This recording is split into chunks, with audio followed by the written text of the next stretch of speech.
Donc on arrive au terme de notre étude sur l'épouse, qui elle est et où elle se trouve. On a donc vu lors des méditations précédentes que à travers les 7 lettres aux 7 églises d'Asie, on avait l'histoire de l'église dans son ensemble, dans toute son histoire, depuis que elle est née en Jésus-Christ, donc il y a plus de 2000 ans, et que chaque église, chacune des 7 églises pouvait se retrouver dans tous les temps en particulier.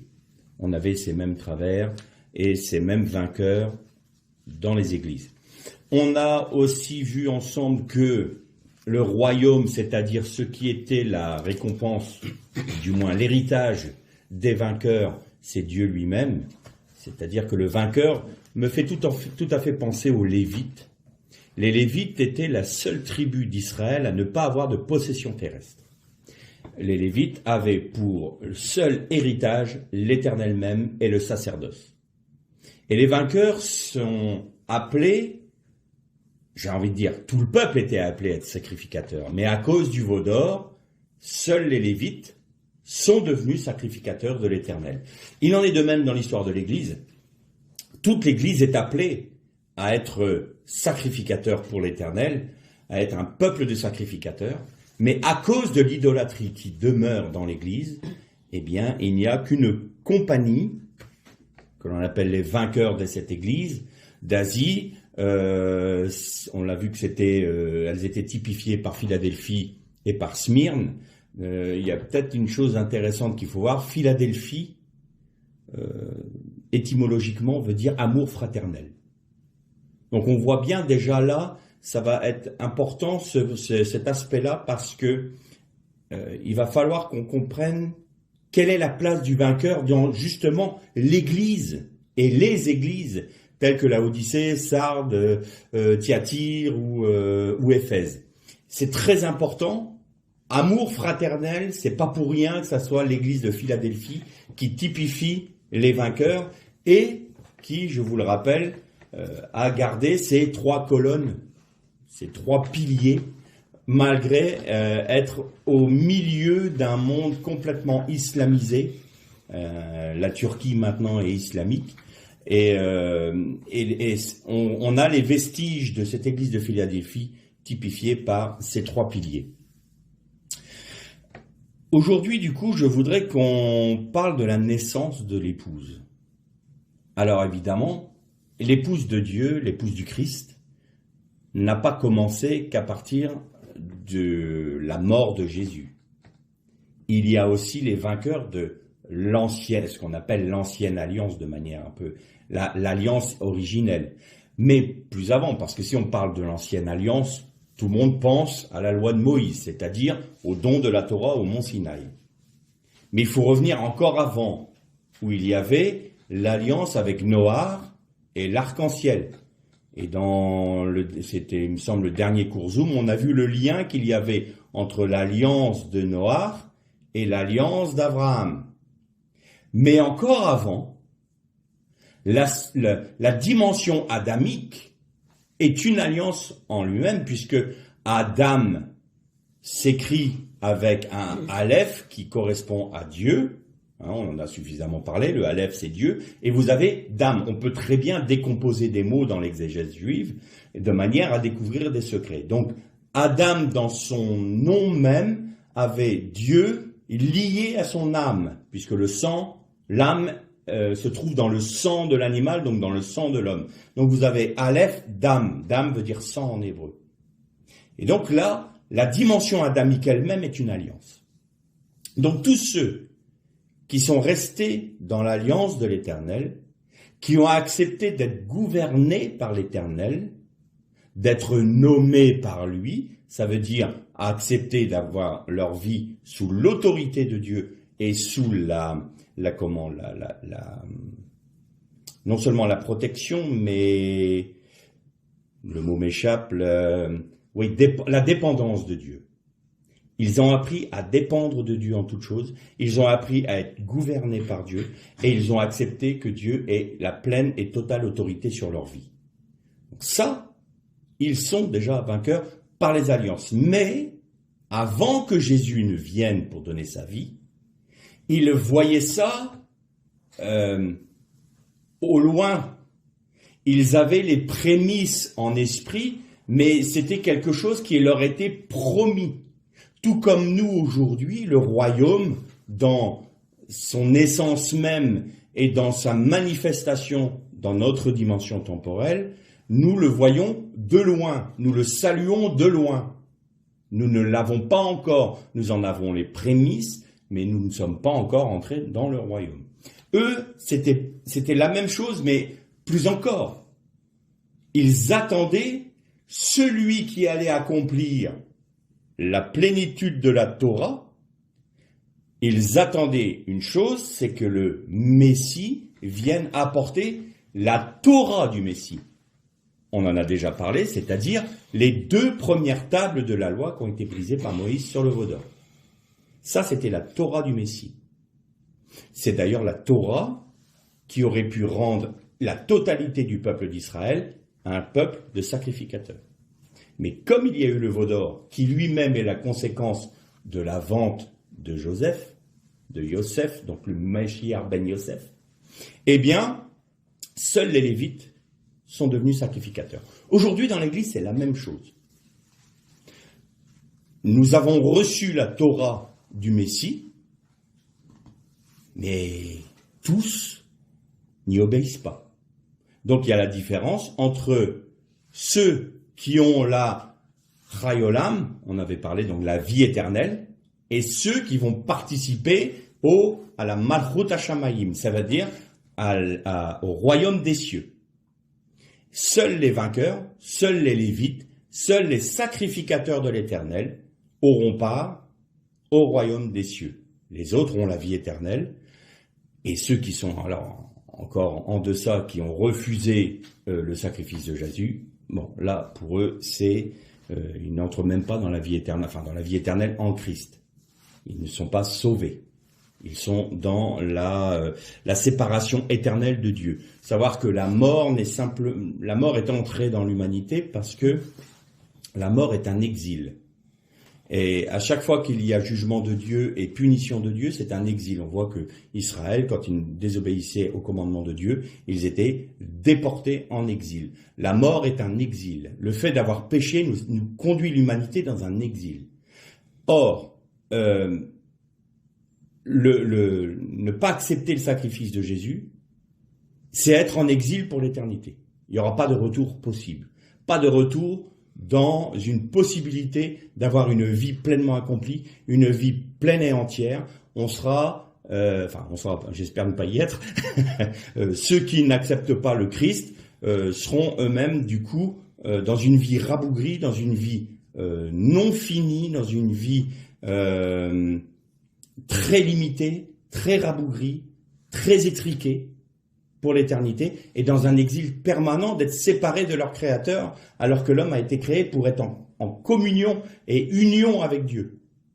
Donc ils sortent complètement de leur vocation, et il n'y a pas de possibilité de retour. Donc nous dit la Bible, il est réservé à l'homme de mourir une seule fois, et c'est dans ce laps de temps-là que nous faisons notre choix. Donc il n'y a pas de purgatoire, on ne peut pas être sauvé a posteriori. C'est pendant le laps de temps qui nous est donné dans cette dimension temporelle que nous pouvons faire notre choix. Donc sur 3 phases. Première, soit on est perdu en n'acceptant pas le Christ, soit on a le salut en Jésus-Christ, mais on ne veut pas perdre sa propre vie ici-bas pour la donner entièrement à Dieu et dépendre totalement de lui, auquel cas on a le salut, mais on perd notre récompense. Nous sommes donc ceux qui sont sauvés, mais comme à travers du feu. Toutes nos œuvres sont détruites parce que ce n'est que du bois et du chaume. Ou alors, nous sommes ceux qui acceptent d'ores et déjà de perdre notre vie ici-bas pour avoir notre héritage qui ne dépend pas de ce monde. On accepte d'avoir pour seul héritage Dieu lui-même. On veut rien d'autre que Dieu lui-même. Et on est prêt à tout rejeter comme de la boue. Notre vie présente n'a aucun intérêt. Je ne vais pas dire qu'on est complètement déconnecté du monde, mais ça ne prend pas le pas sur nos décisions de satisfaire le cœur de Dieu.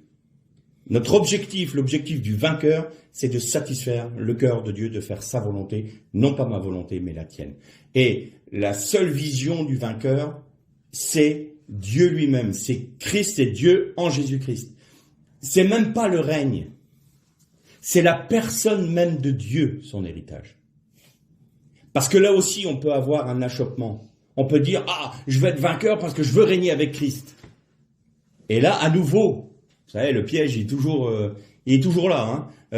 C'est encore nous qui sommes mis en avant. C'est encore pour nous que nous agissons. Non, le véritable vainqueur, c'est celui qui s'abandonne pour une personne. Et il ne s'attache pas à une promesse, il s'attache à une personne, qui est Jésus-Christ. Et quand il est attaché pleinement et entièrement à Jésus-Christ, il est forcément introduit dans le cœur même du Père. Le vainqueur est d'ores et déjà dans le Saint des Saints. Même si la plénitude de cette réalité se fera au moment où il revêtira son corps de gloire, où là, il rentrera concrètement dans le Saint des Saints, de manière pratique, de manière concrète, de manière établie, eh bien, le vainqueur qui vit déjà de la vie du sanctuaire, du lieu saint, voit, lui, déjà que le voile est déchiré et que le lieu saint ne fait qu'une seule et même pièce avec le Saint des Saints. Il rentre totalement dans la pensée de Dieu. Pas parce qu'il est plus costaud, pas parce qu'il est plus fort, mais simplement parce qu'il compte que sur la grâce de Dieu en Jésus-Christ et par la puissance du Saint-Esprit. Ça, c'est le vainqueur. Le vainqueur, c'est donc l'épouse. Quand est-ce que l'épouse est née? Alors, on va regarder un peu le texte j'en ai déjà parlé, mais je rappelle parce que c'est toujours intéressant de se souvenir de ce qui a déjà été dit. Vous vous souvenez quand Adam a été endormi par Dieu, Dieu lui enlève quelque chose. Alors on dit, il enlève sa côte. C'est pas la côte, c'est Dieu pris du côté d'Adam. Il sépara Isha, donc la femme, du côté d'Adam. En quelque sorte, la femme, la dame dans sa plénitude, c'est mâle et femelle. La dame, c'est l'homme et la femme. C'est ça la dimension adamique. C'est pas qu'un homme et une femme. Et donc la femme était sur le côté de la dame, enfin le côté de Ish, de l'homme. Et Dieu sépara la femme du côté de l'homme, et il nous est dit, et il referma la chair par en dessous. Expression assez étonnante. Et le mot c'est vaïsgor. Vaïsgor vient du mot de la racine hébraïque sagar. Et sagar, alors veut dire refermer, clore, enfermer, mais plus que ça. Ça veut dire aussi un javelot. Le mot sagar veut dire un javelot. Et donc on avait d'ores et déjà là la dimension du deuxième Adam. Donc la femme, l'épouse de Ish, a été tirée de son côté, et l'épouse du Christ est née au moment où le soldat romain lui perça le côté, où il est sorti de l'eau et du sang. Ça a été la naissance de l'Église. La naissance de l'épouse. Mais on a un problème. Celui qui croit en Jésus-Christ est sauvé. Donc on part du principe que l'épouse, c'est celle qui est sauvée. Et non. Tout le monde était appelé, puisque le côté de notre Seigneur a été percé, l'eau et le sang ont coulé, et tous sont appelés à être l'épouse du Messie. Or, Apocalypse 17, je crois, nous dit, il y a les appelés, les élus et les fidèles. C'est eux qui vaincront la bête. Le Messie vaincra la bête et tous ceux qui sont appelés, élus et fidèles. vaincront également la bête. Donc, pour être vainqueur de la bête, il faut être appelé, là, tous le sont en Jésus-Christ. Il faut être élu, donc il faut accepter le sacrifice de Jésus. Le fait d'accepter le sacrifice de Jésus, nous sommes d'ores et déjà élus, le peuple, on devient membre du peuple élu, de l'Israël complet. Donc Israël selon la chair et Israël selon l'esprit en Abraham, dans la foi. Mais ceux-là seuls qui sont fidèles dans cette voie-là. Et qu'est-ce que c'est que fidèles? C'est ceux qui font toute la volonté de mon Père, a dit Jésus. Tous n'entreront pas dans le royaume des cieux. Tous n'entreront pas dans le Malchut Hashamayim. Ceux-là seuls qui font la volonté de mon Père. C'est dans Matthieu. Et toutes les paraboles du royaume nous parlent de cette dimension-là.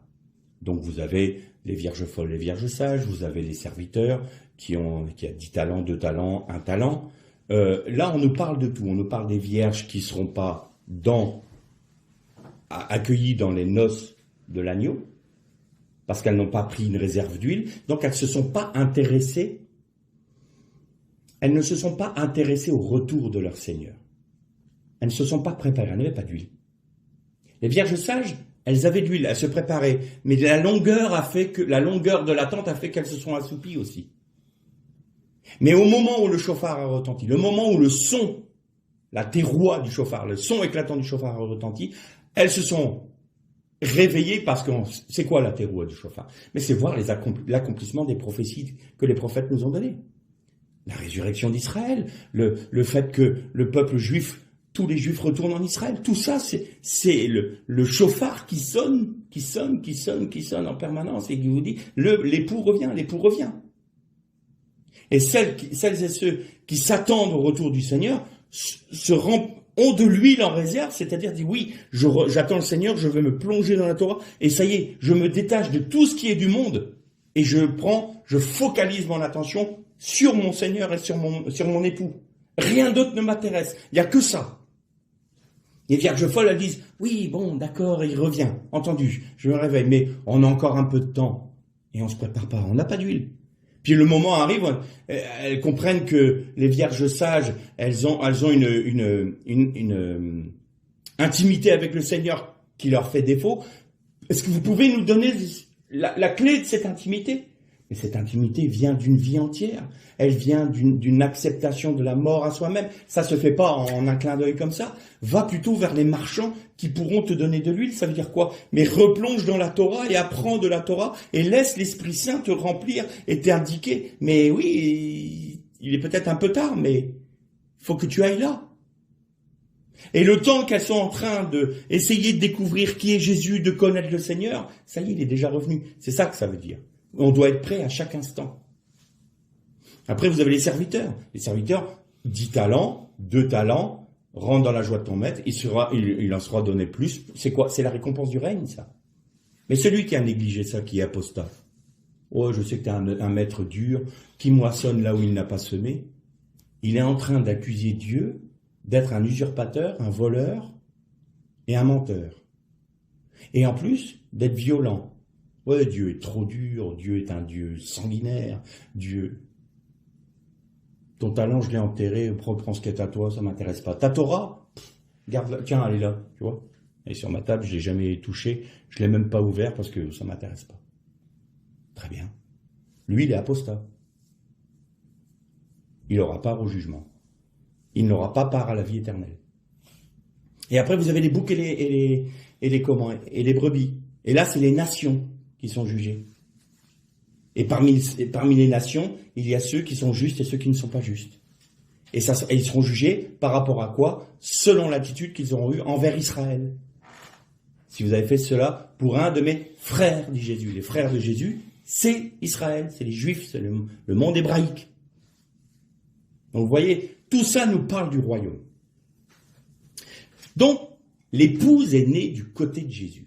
Et on va lire un texte qui est très intéressant, parce que ça donne un complément, et on a parfois du mal à le comprendre, et on le trouve dans le livre de l'Exode, au chapitre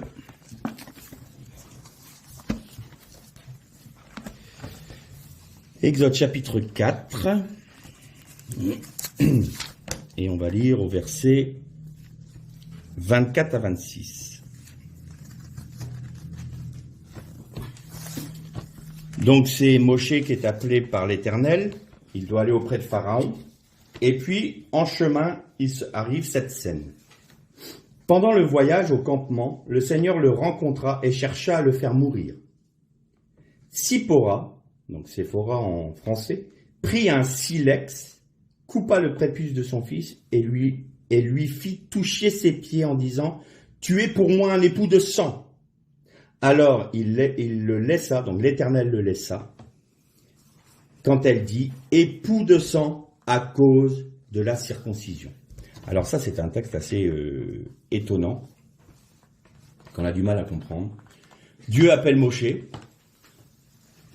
il lui va auprès de Pharaon, ton frère sera pour toi un prophète, et tu seras pour ton frère un Elohim, un Dieu.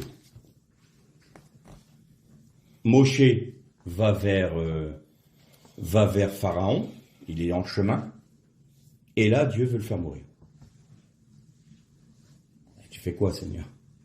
T'appelles un serviteur et tu le tues tout de suite après? On ne comprend pas. On ne comprend pas parce qu'il y a plusieurs dimensions de compréhension dans ce texte. Moi, je vais juste vous en apporter une. D'autres en apporteront d'autres sûrement. Mais je vous apporte cet aspect-là. Moshe est une figure, est une typologie du Messie. Pourquoi? Parce qu'à la fin de sa vie, il a dit à Josué, viendra après moi un prophète semblable à moi, faites tout ce qu'il vous dira. Et il parlait justement du Mashiach ben Yosef, parce qu'au moment où Philippe l'évangéliste, le disciple Philippe, a vu Nathanaël, il lui dit, nous avons rencontré, nous avons trouvé celui dont Moïse nous a parlé. Jésus, fils de Yosef. Donc le Mashiach ben Yosef, on l'a rencontré. Le fameux prophète dont Moïse nous a parlé, qui est semblable à lui, on l'a trouvé. Donc Moïse est vraiment une typologie du Messie. Tsipora, son épouse. Et elle dit à son époux, à son mari, tu es pour moi un époux décent. C'est un pluriel. C'est pas du sang, c'est sang au pluriel. Alors avant de parler du sang, parce qu'il y a une dimension très intéressante dans ce domaine-là, on va parler du silex. Alors, c'est la traduction que l'on a donnée, mais c'est une pierre, c'est une roche aiguë, littéralement. Et roche se dit tsour. Vous vous souvenez du rocher, le rocher des âges, le rocher sur lequel je m'appuie. Tu me mets sur le sommet du rocher, tu es ma haute retraite, c'est le mot tsour. Et là, Tsipora s'écrit avec un tsadé, un P, un resh et un he. Et vous avez la première lettre de Tsipora. Tsipora veut dire un oiseau. Première lettre, c'est un tsadé, et là, l'avant-dernière lettre, c'est un resh. Et vous avez tsour. Et tsour, comme ça, veut dire une pierre aiguisée, une pierre aiguë.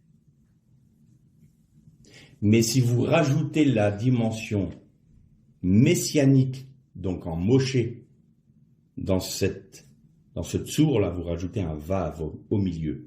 Tsadé, vav, resh. Et là, vous avez le rocher des âges. Le fameux rocher de ma haute retraite. Et si vous prenez donc les lettres qui restent de Tsipora, vous avez le mot po. P, he. Et le mot po, c'est ici. En d'autres termes, la dimension messianique nous montre que le rocher des âges est ici, à ce moment-là. Tsipora dit à Moshe, le rocher de notre salut est ici, dans le fait que je coupe le prépuce de notre fils. Donc le fait que l'alliance en Abraham s'accomplisse sur notre enfant, important le fils, vous allez voir pourquoi. Eh bien, c'est l'alliance de l'Éternel qui fait couler les sangs. Les sangs. Et c'est là, le rocher est à cet emplacement-là, c'est-à-dire dans le fait même de circoncire, dans le fait même d'accepter la circoncision, c'est le rocher des âges. C'est la raison pour laquelle tu es pour moi un époux décent. En d'autres termes, l'épouse qui est née du côté de Yeshua, qui a été percée sur la croix, dit à Yeshua, tu es pour moi un époux décent, dans la mesure où j'accepte d'être circoncis. Et si j'accepte la circoncision, moi l'épouse, je vais engendrer un fils digne de ce nom. C'est-à-dire, mes œuvres seront utiles à l'établissement de la Nouvelle Jérusalem, parce que ce que je produirai par la circoncision de mon cœur, ce coup-ci, l'apôtre Paul nous parle de la circoncision du cœur par l'Esprit Saint, eh bien, je serai moi-même la matrice d'une œuvre d'éternité. Et quand vous voyez la femme dans le chapitre 12 de l'Apocalypse, où il y a l'enfant mâle qui lui est retiré, eh bien c'est ça, c'est les vainqueurs. Donc l'épouse a dit, tu es pour moi un époux de sang. Tu es pour moi un époux de sang, parce que c'est à cause de la circoncision du cœur des vainqueurs que je suis ton épouse, que je peux être sauvé. C'est par ça que je suis sauvé, par la circoncision. Et Tzipora, donc, nous parle de ce fameux rocher des âges qui est ici. Notre haute retraite est ici, par le fait même que l'on soit circoncis. Maintenant, il nous est parlé, dans la première épître de Jean, il est dit que Jésus est venu avec l'eau et le sang. Pas avec le sang seulement, mais avec l'eau et le sang. Et il nous dit encore, de ces trois choses, il y a trois éléments. L'esprit, l'eau et le sang. Et les trois sont en accord. Ça veut dire quoi ça? Qu'est-ce que veut dire ce texte? Alors, on reprend notre texte d'Exode. Le sang au pluriel. Le sang au pluriel se dit damim. Dam, c'est sang au singulier. Et damim, c'est au pluriel. Eh bien, ça commence par un dalet. Et le dalet, c'est une porte. Et on va faire la même chose, on va décomposer le mot. On va séparer le dalet du reste du mot damim. Vous avez dalet mayim, c'est-à-dire le sang dont parle Tzipora à cet endroit-là. C'est la porte des eaux. Et là, elle nous ramène directement à Gilgal et à Golgotha. On revient au passage du Jourdain. On revient à la sortie des eaux d'en haut pour obtenir les eaux d'en haut. Les eaux d'en bas, pardon. Sortir des eaux d'en bas pour obtenir les eaux d'en haut. Le rocher des âges. La dimension messianique dans cet événement-là fait que l'épouse dise le rocher de mon salut m'est donné par les sangs, c'est-à-dire c'est la porte des eaux d'en haut. Je suis sorti des eaux d'en bas de malédiction pour rentrer dans les eaux d'en haut, dans la présence de l'Éternel. Et là, nous retrouvons dans ce passage-là exactement la dimension messianique. Et qu'est-ce qu'il a fait, Moshe? Il est venu libérer le peuple. Et qu'est-ce qu'il y a eu à Pessah? il y a eu sur les linteaux des portes et sur les poteaux le sang de l'agneau qui était mis sur les linteaux et les poteaux, on est d'accord. Et après ça, il y a eu le passage de la mer, des joncs, on est d'accord. Et vous savez quelle lettre forme le linteau et les poteaux d'une porte? La lettre He. Et la lettre He, c'est l'esprit. Et nous retrouvons l'esprit, l'eau et le sang à Pessah. Ça veut dire qu'à ce moment-là, Moïse, Tsipora et Eliezer, leur enfant, étaient la typologie de ce que le Messie a accompli à Pessah pour nous délivrer et pour former son épouse. Mais celle qui était appelée à être l'épouse n'a pas, n'est pas rentrée dans la plénitude de sa vocation. Alors lui est né un enfant mâle, les vainqueurs, qui se trouvent dans toutes les églises. Et ils sont circoncis eux-mêmes pour leurs frères, pour que tous puissent rentrer dans la vie éternelle. Le règne leur est réservé, mais ils sont présents pour être en bénédiction à tout le peuple. Tout comme les Lévites étaient présents pour satisfaire le cœur de Dieu dans la sacrificature. C'est eux qui faisaient les sacrifices, c'est eux qui offraient les holocaustes, c'est eux qui faisaient le service de la maison de l'Éternel, le Beth Amikdash, c'est-à-dire le temple. Donc les vainqueurs sont au milieu des églises. Et ils acceptent eux, d'être circoncis. Vous avez vu que c'est l'enfant qui est circoncis. Et c'est la femme de Moshe, c'est-à-dire c'est ceux qui... C'est ceux qui auraient dû être l'enfant, justement. Qui vont circoncire. Ça veut dire quoi, circoncire? Ça veut dire blesser. Quand il est dit, elle jeta le prépuce au pied de Moshe. Le verbe en hébreu veut dire bien sûr jeter, mais veut dire frapper, veut dire blesser. C'est le même mot. Ça vient de la racine naga. Et naga veut dire frapper. Et frapper au pied, c'est le serpent qui mord le talon du Messie. Et donc, on retrouve toute cette dimension messianique à ce moment-là de ce récit. Il y a d'autres dimensions, j'en suis convaincu, mais je reste sur cette partie-là. La femme a blessé son enfant. Le vainqueur, les vainqueurs, sont bien souvent blessés par leurs frères. Et c'est ce qui va circoncire leur cœur.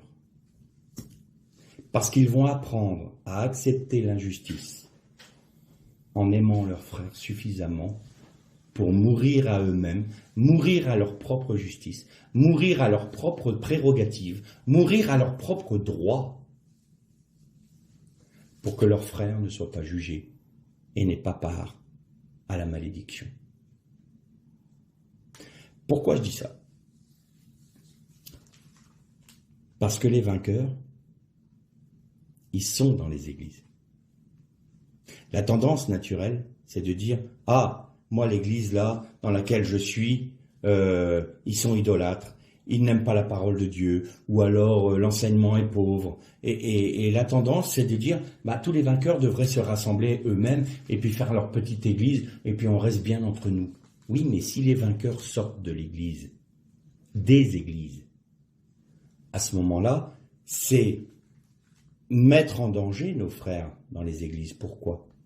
Parce que nous sommes ceux qui devons accepter d'avoir notre vie retranchée pour nos frères. Le Messie, il était, nous dit le texte du prophète Ésaïe, un Messie sera retranché du peuple. Jésus-Christ était la circoncision d'Israël. Il a été mis à mort, il a été blessé, il a été frappé, il a été retranché du peuple pour être la circoncision du peuple d'Israël. Et ça veut dire quoi? Le prépuce, c'est quoi? C'est un morceau de chair. C'est une excroissance de chair, on est d'accord? Très bien. Tout homme n'est pécheur, n'est-ce pas? Qui c'est qui a l'autorité spirituelle dans le couple? C'est l'homme. Je parle d'autorité spirituelle. Et donc, quelque part, il transmet de la chair à la femme. Il sème la chair au sein même de la femme. Et la femme est la matrice d'un enfant charnel. Caïn. C'est quoi la circoncision exactement? Pourquoi c'était à cet endroit-là? Parce que c'était justement l'union entre l'homme et la femme qui était devenue charnelle, qui était devenue idolâtre, qui était selon le cœur du Satan. Alors il fallait trancher la chair, il fallait que le sang coule pour nous ouvrir la porte à quoi? Aux eaux d'en haut, d'Amim, les sangs. Du coup, c'est ça la circoncision. Et Christ a été la circoncision, il a été fait malédiction pour nous, c'est-à-dire qu'il a porté toute la malédiction de la chair de l'homme et il a été retranché du peuple, de manière à ce que le peuple soit purifié. Eh bien, le vainqueur, il n'est pas plus grand que son maître. Eh bien, il doit accepter lui-même que sa vie soit retranchée. Ça veut dire qu'il va accepter l'inacceptable dans sa propre vie, sans même chercher à être justifié. Pourquoi? Parce que son objectif, c'est pas sa propre justice, c'est pas que les frères le reconnaissent, c'est pas qu'il soit adulé, c'est pas qu'il soit reconnu. Son seul objectif, c'est d'être uni à son Seigneur. Et l'apôtre Paul vivait ce retranchement dans sa propre vie quand il dit cette parole. Je complète les souffrances du Christ dans ma propre chair. On va dire, attends, il se prend pas pour n'importe qui, l'apôtre Paul. T'es capable de dire que tu fais un complément des souffrances du Christ dans ta propre vie, toi? Ben ça va, t'es à l'aise. Trouve pas que le Seigneur a assez souffert comme ça? Non, il dit, mais non, je suis de la même nature que mon mari, que mon époux. Je suis de la même nature, donc je peux vivre que la même chose. Donc, je complète les souffrances du Christ. Moi, en tant qu'épouse du Christ, je vis les mêmes choses. Donc, je suis retranché, j'accepte les chaînes, j'accepte la disette, j'accepte d'être déporté, j'accepte d'être emprisonné. Il a même accepté d'être décapité. Pourquoi? Pour mes frères. Pour mes frères, je subis toutes ces chaînes et toutes ces souffrances à cause de l'évangile.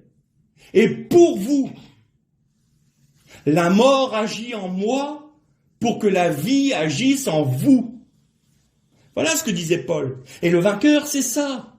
La mort agit en lui pour que la vie agisse dans ses frères. Donc, si les vainqueurs quittent les églises, eh bien, ces vainqueurs-là soumettent les églises au jugement. Ils sont là non pas pour être satisfaits eux-mêmes, ils sont pas là pour avoir l'enseignement magnifique et merveilleux, ils sont là pour être attachés à Christ dans le milieu même où Dieu les a placés, pour qu'ils soient eux-mêmes en bénédiction à tous leurs frères, même si leurs frères les frappent, même si leurs frères les font souffrir, même si les frères ne les comprennent pas, même s'ils sont jugés, méprisés, mal compris, ils restent attachés à Jésus-Christ, acceptant d'être retranchés du peuple. Voilà, quand on est rejeté par nos frères, quand on est mal jugé par nos frères, quand on est ostracisé par nos frères, on est retranché. Et on est retranché à cause de quoi? De notre obéissance. Et là, Nous sommes au milieu de nos frères, en bénédiction à tous nos frères. La mort agit en nous parce qu'on souffre. On souffre d'être méprisé, on souffre d'être rejeté, on souffre d'être jugé, on souffre de la médisance de nos frères sur nous, on souffre de toutes ces choses-là. On souffre même parce qu'on voit bien qu'il y a des enseignements, c'est d'une pauvreté infinie. On voit l'idolâtrie, on voit le monde entrer dans notre assemblée, on voit des choses qui ne devraient jamais avoir lieu dans nos assemblées, et on est là, on est dans une souffrance. Mais notre but, c'est d'être l'épouse du Christ qui accepte la circoncision dans sa propre vie pour que le rocher des âges soit dans cette assemblée. Tsur po, tsipora, tsur po. À partir du moment où les vainqueurs demeurent dans les églises dans lesquelles ils sont pour être en bénédiction, ils permettent au rocher des âges, au rocher du salut, d'être présent ici. Tsipora. C'est ça que ça veut dire. Et alors, il faut accepter la circoncision. Et on n'aura pas le temps de le lire, mais je vais vous parler de la loi dans le livre qu'on trouve dans le livre des Lévitiques. Et je vais vous retrouver le chapitre si vous voulez le lire chez vous. C'est Lévitique 14 et vous l'avez au verset 1 à 20. Et il nous est parlé de la purification de la lèpre. Et la purification de la lèpre se faisait d'une manière assez particulière. L'homme, celui qui devait être purifié, devait apporter 2 oiseaux, 2 tsipores. Il y en a un qui devait être égorgé, et on devait tremper l'autre oiseau dans son sang. Et il était hors du camp. Le lépreux était d'office mis hors du camp. Pourquoi? Parce que vous aviez la lèpre des maisons qui arrivait sur les vêtements, et au dernier recours, il arrivait sur la personne. C'était un jugement de Dieu, cette lèpre-là. C'est pas la lèpre comme on l'entend. C'est un jugement particulier. Et donc, Dieu mettait en garde le pécheur en disant, commençant par mettre la lèpre dans sa maison, dans sa tente. Ensuite, son vêtement était touché. Et ensuite, c'était sa propre personne. Et s'il était reconnu comme lépreux, il était mis hors du camp. Et un jour, il y a un roi d'Israël qui a voulu offrir un sacrifice dans le temple. Il est devenu lépreux. Pourquoi? Parce que il était roi d'Israël et non sacrificateur. Il est devenu lépreux et il a vécu 25 ans hors des murailles de Jérusalem. Parce qu'à l'époque du pays d'Israël, on était en dehors des villes. On était des parias. C'est pour ça que quand Jésus allait toucher des lépreux, les Juifs disaient, mais qui est celui-ci qui ose toucher des lépreux, des parias, c'est pas possible. Et tous les lépreux vivaient hors des villes. C'était obligatoire. Et bien, à l'époque de la traversée du désert, eh bien, il y avait les tentes qui étaient les tentes du peuple qui entourait le Beth Amikdash, le tabernacle, pas le Beth Amikdash, mais le Mishkan, donc le tabernacle. Eh bien, eux, ils étaient hors du périmètre des tentes du peuple. Et il vivait là, tout seul, dans une tente, parce que il ne pouvait pas être parmi le peuple. Donc il était retranché du peuple. Et souvent, très souvent, c'était lié à ce que l'on appelle la lachon hara, c'est-à-dire la mauvaise langue. Alors on va dire, la mauvaise langue, c'est la médisance. Et tout à fait, c'est vrai. La médisance sur les frères, la médisance sur son prochain. Mais il ne faut jamais oublier que c'est de l'abondance du cœur dont parle la bouche. Et ce qui va être nourri dans votre cœur, le péché que vous allez nourrir dans votre cœur, tôt ou tard, il sortira par la porte de vos lèvres. Alors il y aura la médisance, bien sûr, hein, mais il y aura les bouffonneries,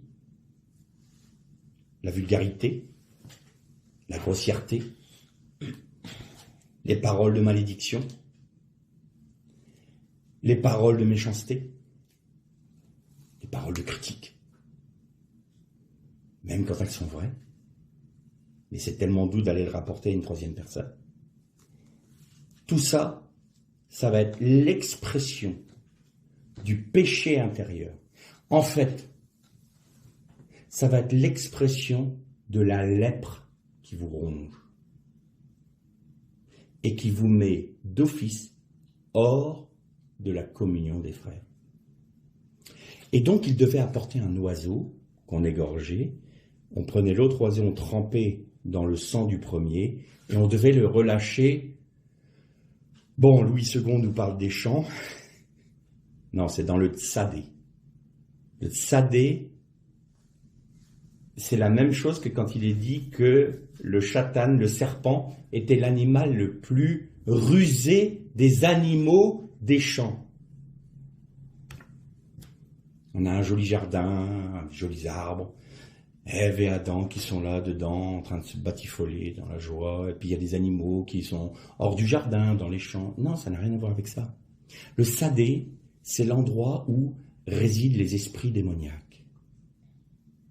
Il était le plus rusé des animaux du sadé. Sadé a pour racine shad. Shad, c'est démon en hébreu. Shin, dalet. Et sadé, c'est shin, dalet, he. En d'autres termes, vous avez, le sadé veut dire l'esprit des démons. Et donc, il était le plus rusé. Pourquoi? Parce qu'il était le chef des démons, des anges déchus. Donc, vous aviez le sadé, vous aviez l'Éden, et vous aviez un jardin en Éden. Vous aviez la dimension diabolique et des esprits mauvais. Vous avez l'Éden, c'est un endroit que Dieu a établi pour qu'il y ait une lutte un combat entre sa créature, qui est au sommet de toutes les créatures, qui est l'homme. Ça peut nous paraître bizarre aujourd'hui de dire ça, mais l'homme était le sommet de toutes les créatures de Dieu. Parce qu'il a été fait à la ressemblance de Dieu. Il était créé en vue de ressembler. Adam vient de la racine domé. Domé veut dire à la ressemblance de. Et si vous mettez un aleph devant domé, vous avez adomé, Adam, qui veut dire c'est un futur. Il est appelé à être ressemblant à. Adam était appelé à ressembler à la plénitude de Dieu, dans la mesure où il serait rentré dans le Shabbat de Dieu. Mais comme au 6e jour, il a péché, péché c'est quoi? C'est manquer le but. Donc il a manqué le but. Il est devenu pécheur. Et il s'est soumis à qui? Au prince du Sadé, au prince de l'air. Le Sadé est le prince de l'air. Ça veut dire quoi, le prince de l'air? C'est le prince des esprits mauvais. Shad, démon. He, on décompose esprit. He, c'est l'esprit. L'esprit des démons. Le Sadé, c'est ça. Et là, l'oiseau, il devait être rejeté où? Le texte hébraïque, c'est dans le Sadé. C'est-à-dire que le péché que a nourri cette personne qui est devenue lépreuse, une fois qu'il se purifie, il est rendu acquis de droit dans le Sadé. C'est exactement l'image pour une personne de Yom Kippour. Vous aviez le premier bouc qui était immolé et dont le sang devait être aspergé sur l'arche d'alliance et sur le sol, et l'autre bouc où tous les princes d'Israël imposaient les mains pour transmettre le péché de tout le peuple, et il était rejeté où? Dans le désert, dans le Sadé. On rend à Chatan ce qui appartient à Chatan. On rend à César ce qui est à César. Et il y a la délivrance comme ça. C'est pour ça qu'en Jésus-Christ, nous sommes délivrés. Et vous relisez dans le livre des Hébreux, il est dit que Jésus est venu avec son propre sang. L'eau et le sang. Encore une fois, l'eau et le sang. Et il a été faire quoi? Il a été avec son propre sang dans le tabernacle céleste qui n'a pas été fait de main d'homme, qui n'est pas une imitation des choses célestes. Vous voyez bien qu'on est dans l'image. Mais il y a eu, au moment du péché de l'homme, une brisure. On ne mesure pas jusqu'où la brisure a été. Il y a eu un bouleversement dans toute la création, à tel point que le Messie a dû aller faire la propre aspersion de son sang dans le tabernacle céleste, pour réparer la brisure de monde dans la totalité de sa dimension. Parce qu'il y a eu la révolte de Satan, qui s'est perpétuée dans la révolte dans notre dimension en Adam et Isha, la femme.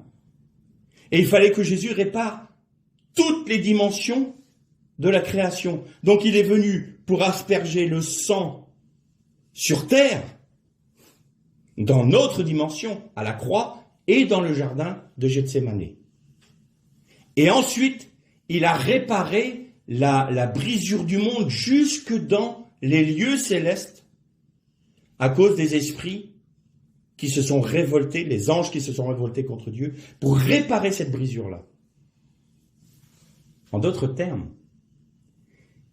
il est venu avec ses sangs dans notre dimension et dans les lieux célestes. Damim. Et ces sangs du Mashiach sont la porte qui nous ouvre l'accès aux eaux d'en haut, c'est-à-dire à quoi? Au sein des saints, au cœur même du Père. Donc vous voyez que l'épouse est née du côté de son époux, Yeshua, mais seuls ceux qui font pleinement la volonté de son Père sont ceux qui sont retranchés, ceux qui vivent la circoncision de cœur. Et en vivant la circoncision du cœur, nous devenons une bénédiction pour tous nos frères, de toutes les églises. Alors, on m'a déjà posé la question.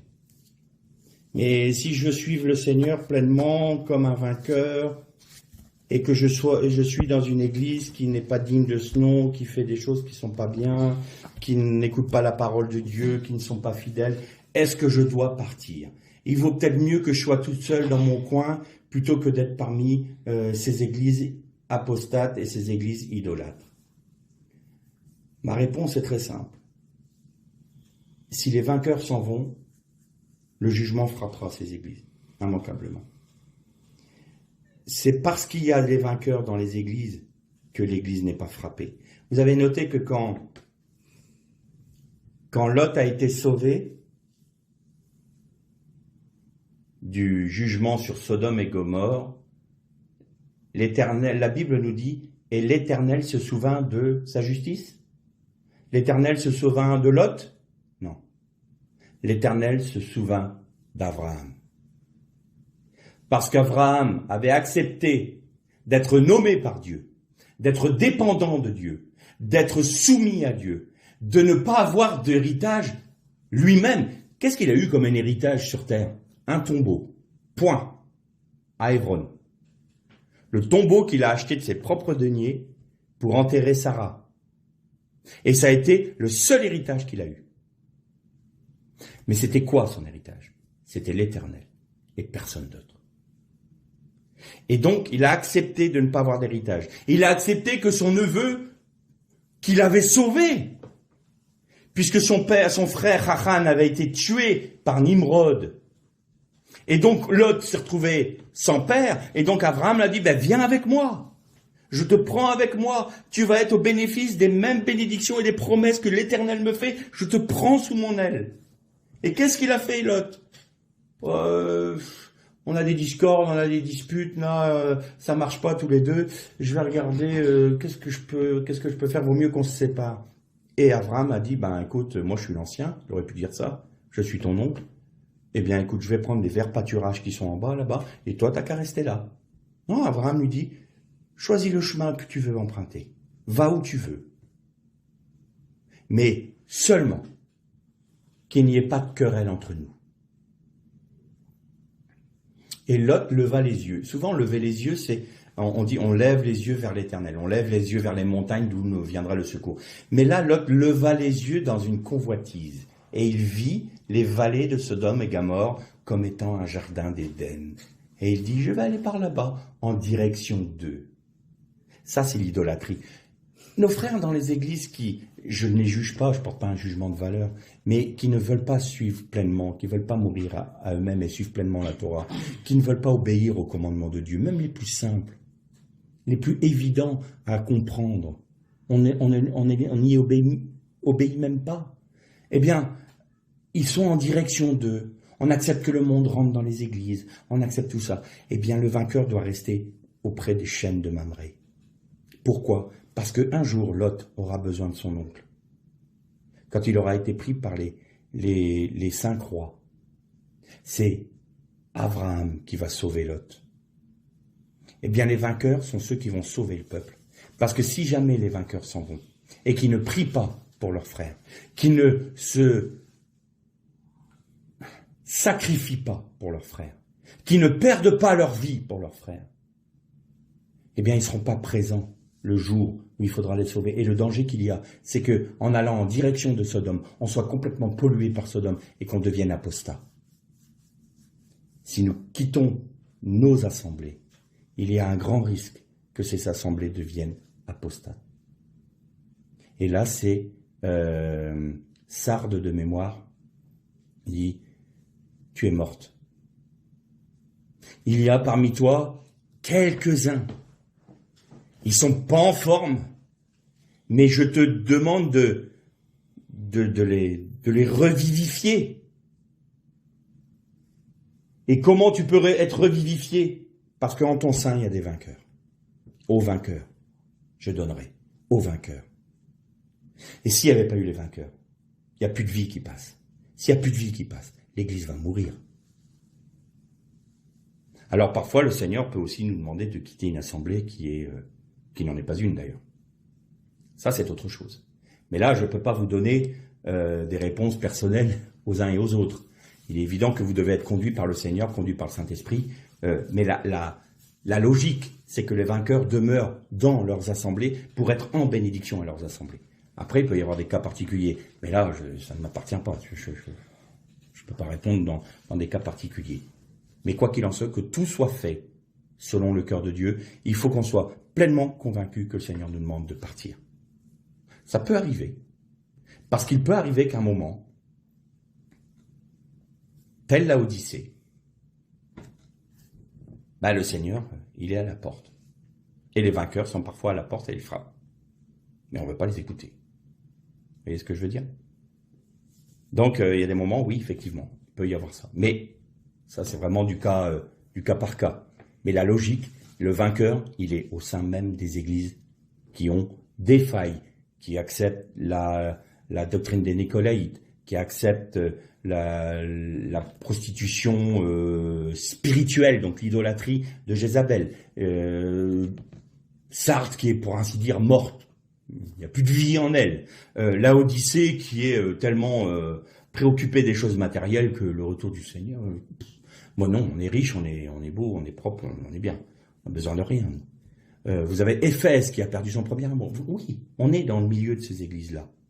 Et on ne doit pas les regarder en disant « Oh, vous avez vu comment ils sont ?» Non, mais quand même, qu'est-ce qu'ils sont minables. Non, Seigneur, je me mets à part exprès, moi-même, pour mes frères. Je me sanctifie moi-même parce que tu t'es sanctifié toi-même. C'est de ta sanctification que je me sanctifie pour eux, pas pour moi. Moi, ma récompense, c'est d'être en toi. Mais Seigneur, que mes frères restent debout, qu'il n'y ait pas d'apostasie. Seigneur, garde mes frères. Et on reste sur la brèche. On se place sur la brèche comme Christ s'est placé sur la brèche pour nous, à Golgotha. Et on doit être sur la brèche pour nos frères. On doit être là, prêt à les aider, prêt à les recevoir, à répondre par des coups qu'on reçoit par des paroles de bénédiction et des gestes d'amour. Ça, c'est le vainqueur. Alors, est-ce qu'on peut le faire tout seul? C'est pas dans mon caractère d'être comme ça. Mais par la grâce du Christ, je peux, parce que Christ vit en nous. Et nous pouvons par sa vie. Autrement, on n'y arrivera pas, il ne faut pas rêver, c'est quelque chose qui est bien trop grand pour nous. Mais aimer son prochain, mourir à soi-même pour notre frère, accepter d'en arriver à une prière telle que Paul qui dit « J'aimerais autant être anathème pour tout mon peuple ». Je ne pense pas que si c'est dans la parole de Dieu, il n'a pas dit ça pour que ça fasse joli. Il le pensait vraiment. Mais comment pouvait-il penser ça vraiment? Simplement parce que c'est Christ en lui qui disait ça. Tout comme Moïse qui avait dit « J'aime autant que tu m'enlèves du livre de vie, mais ne détruis pas ton peuple. » Pourquoi? Parce que c'est ta gloire qui va être entachée. Et je préfère être retiré du livre de la vie que de voir ta gloire être bafouée et être piétinée. Ça, c'est l'esprit du Christ. Non pas ma volonté, mais la tienne. Être victorieux, c'est être pleinement soumis à l'autorité du Christ. Et c'est garder le seul héritage qui est le nôtre, c'est Jésus-Christ. Pourquoi ? Parce qu'il est venu avec ses sangs qui nous ouvrent les portes des eaux d'en haut, et Tsipora fait de nous, par la circoncision de nos cœurs, que Christ, à travers nous, peut être le rocher du salut, le rocher de la délivrance, dans le lieu, ici, dans le lieu même où Dieu nous a placés. Alors nous sommes appelés à ça, tous. Premièrement par le salut, et ensuite par la fidélité dans la circoncision de nos cœurs, par l'œuvre du Christ en nous. Par le moyen de la foi et par la puissance du Saint-Esprit. Seulement, il faut qu'on reste fidèle dans cette dimension. On peut très bien être fidèle, je disais la dernière fois, 70 ans, et la dernière année, louper la marche. La vie de victoire, la vie de vainqueur, est quelque chose de très sensible.